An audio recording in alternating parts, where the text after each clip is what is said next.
Good morning guys, in front of me is TECNO SPARK GO from 2022 and let me show you how to apply dark dim.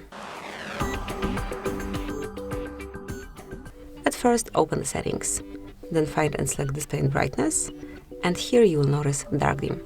All you have to do to apply it is to click on the switcher. And that's it. As you can see, it is already applied. You can also schedule your dark dim. To do it, just tap on the left side of the icon and now click on schedule. So here you can either use from sunset to sunrise option, or you can choose the custom hours. So let me pick, for example, 11 p.m.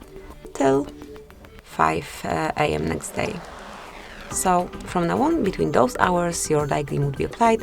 It will protect your eyes perfectly, and then it will be switched off automatically at 5 a.m. So that's it, that will be all.